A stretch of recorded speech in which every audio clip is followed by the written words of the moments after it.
Bonjour à toutes et à tous, on se retrouve aujourd'hui pour les horoscopes du mois de mars. Donc comme d'habitude, on va prendre une de ces 12 cartes qui représentent les signes du zodiaque pour voir par quel signe on va commencer. Bien évidemment, si vous désirez une guidance personnalisée, vous pouvez me contacter via mon mail ou via ma page Facebook que vous trouverez comme d'habitude dans la description en dessous de cette vidéo. Je vous rappelle également que vous pouvez aller voir vos signes ascendants, lunaires et vénusiens et que ce sont des horoscopes qui sont sentimentaux. Allez, on va en prendre une. Allez, on commence aujourd'hui avec les scorpions. C'est votre tour les scorpions. Donc ce sera un horoscope qui sera très court. Je ne vais pas battre les cartes, je vais piocher une carte dans chacun des 5 oracles que j'ai préparés justement pour ces horoscopes de Mars.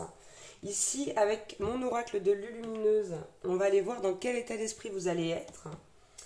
Avec l'oracle des messages de l'amour, on va voir un petit peu quels sont les obstacles ou l'obstacle dans votre vie sentimentale.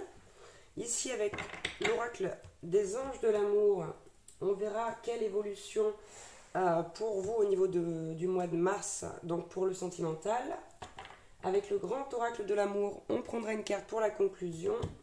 Et enfin, un petit conseil avec l'oracle des amoureux. Allez, c'est parti. On va prendre une carte, hop, dans celui-là. Allez, Scorpion, mars 2022. Que vous réserve ce mois de mars au niveau sentimental? Bien, on a nos 5 cartes. Alors, au niveau de l'état d'esprit, ici, qu'avons-nous eu? On a la carte de la tragédie grecque.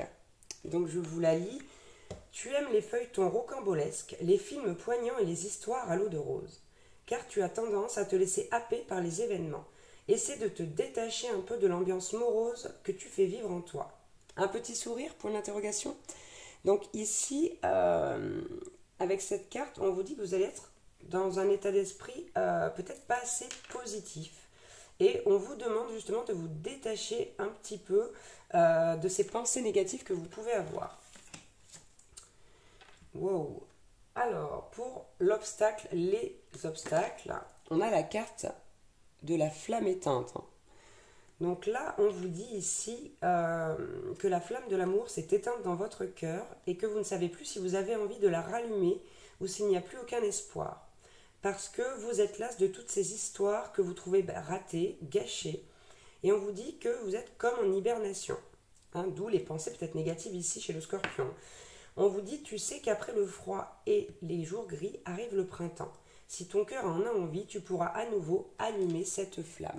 Donc peut-être que ici vous devez réfléchir, vous poser la question de savoir peut-être pourquoi vous n'avez pas envie de la rallumer et ce qui pourrait faire que vous auriez justement envie de rallumer cette flamme. Alors pour l'évolution, ok, on vous dit ici, aimez-vous d'abord. Le respect de vous-même vous rend plus attirant. Donc ici, on vous demande, au niveau de l'évolution,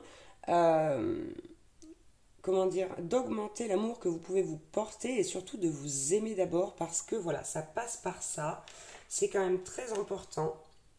Et on vous dit qu'en plus, ça vous rend plus attirant, plus attirante. Donc ici, on vous demande vraiment de vous remettre en question, là, au niveau sentimental, pour les scorpions à qui ça va parler, puisque bien sûr ce n'est pas pour tous les scorpions. Mais ici on vous demande de vous aimer davantage, d'essayer d'évincer ces pensées négatives et de comprendre pourquoi vous sentez dans cet état d'esprit, dans cet état-là. Bon, la conclusion, on a la carte de l'amour. C'est quand même fou. C'est-à-dire qu'ici, on vous demande de vous remettre en question par rapport à tout ce que vous ressentez, tout ce que vous vivez.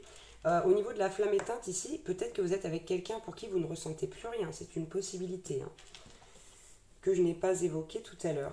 On va voir un petit peu au niveau du conseil qu'on peut vous donner là. Ok, on a la carte de la confiance. On a la carte de la confiance et avec cette carte, on vous dit la transformation se produit à travers l'acceptation. dès que tu auras accepté la situation présente, elle va automatiquement se transformer. Donc ici, il y a des choses que vous n'acceptez pas pour les scorpions et pas mal, pour le mois de mars, pas mal de pensées négatives. Donc veillez à essayer de ne pas trop en avoir ou demander aux anges, aux archanges, au divin, à l'univers d'annuler ces pensées. Voilà. Ici, pour les scorpions que ça va concerner, on est sur une vraie remise en question par rapport à l'amour. Et on va d'abord vers l'amour de soi et vers la confiance en soi. Et évidemment, l'acceptation de cette situation sentimentale. Voilà, donc c'est très très court, hein, je vous l'avais dit. J'ai préféré faire des formats comme ceci parce que tout le monde n'a pas le temps de regarder une guidance de 15 minutes ou parfois tous les messages ne nous parlent pas. Donc là, c'est vraiment beaucoup plus court et beaucoup plus général et ce sera pareil pour tous les signes. Ce sera le même procédé comme d'habitude. Voilà, j'espère que cela aura pu vous aider, vous donner peut-être des petits indices pour évoluer, pour aller un peu plus vers l'amour de vous-même. Et puis je vous embrasse et je vous dis à bientôt pour un nouvel horoscope ou une nouvelle guidance. Ciao ciao.